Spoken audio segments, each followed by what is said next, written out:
Okay, so this is just kind of like part one, or kind of like how I got a factory image of the Media Smart Server, and I have the EX485 version. And if you want to kind of know what it says on the box, this is what it says on the box here. It's the serial number and everything like that. Okay, so first of all, here are all the CDs that I kind of found or it came with. Okay, so you got the server recovery disk, you got the PC restore version, the software install disk, the HP Media Start version 3.0 one patch, the PC restore disk 3.0, and the smart server recovery disk version 1, the Microsoft home connector software. Let's see here. This is the server recovery disk version 3.0. Okay, so basically what happened is when I tried to start up the server for the first time, it basically didn't say anything about setting up a password. It always asked for a password. So I kept on trying to put admin in or administrator or leave it blank. But what it would do, it would kind of just freeze up and act like, yeah, like you don't know what you're doing or you have the wrong password. So what I did, and I tried this on 2 or 3 different computers, but it kept on doing the same thing. So what I had to do is try to get a factory image, and that's what I got.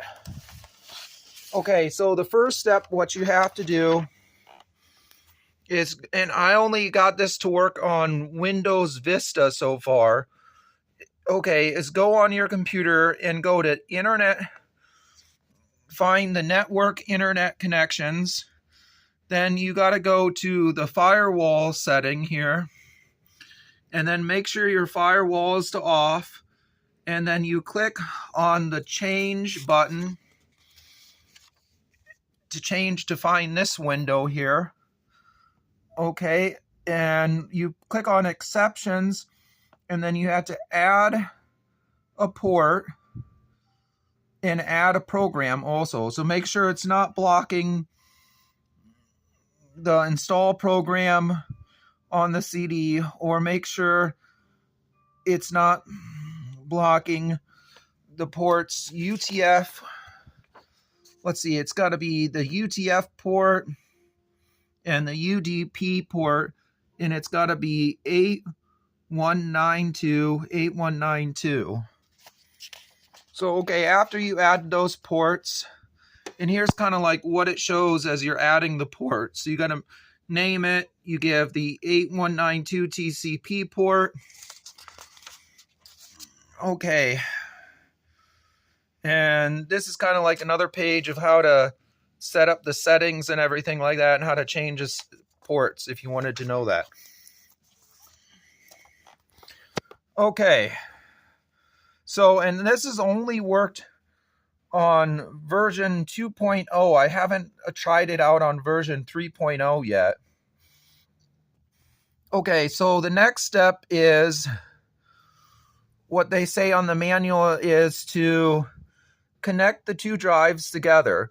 So you're supposed to connect the 2 drives from one computer directly to the other computer, but in the manual it doesn't say if you're supposed to use a straight through or a crossover cable. And so there's a difference between the 2 cables basically.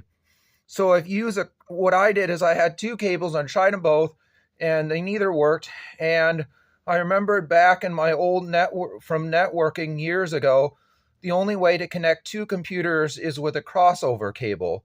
So you got to have like basically a crossover cable from one computer to the other server so you can get the factory image. Okay, and then what it does, you have to press you have to have a paper clip as you do this. And I wrote it all down here. So let's see here. Factory, when you Okay, so when you see the red, white, and blue for a few seconds, then you have to press and hold it for 4 or 5 seconds. Because in the manual, it just says you kind of just press it. But yeah, I've noticed if you press it for 4 or 5 seconds, right, then it works. And you kind of have to do this as it's booting up, and you have to do it exactly kind of like at the right time. So it took me about 30 times to try to do this. It wasn't really easy. And I don't know if it was just because I had a bad LAN cable, but eventually I did get lucky. Okay, so what else? Okay, so basically once you do all this and you get a factory image, make sure that you store it on a hard drive and you don't mess up that factory image. Because once you install that, then it will kind of mess up that factory image. But if you have a factory image on your hard drive, then you can successfully set it up. So let's see. After you get that factory image, then you're supposed to clone it, basically, on so you have a copy of the factory image and the working copy that you're going to use all the time. So once you put it into once you set it up basically on one computer, and that's your the idea is to set it up basically on one computer. And so once you set it up on one computer, it's supposed to show it shows this service connector, and that's how you basically interface it using Microsoft Vista. And I've never gotten it to work in XP. It's worked basically in Vista, and that's how I manage mine. All right. And then someone said online too, you also need to install Windows Installer 3.1, Home Service Connector, and Windows Net 2.0 before you install the software.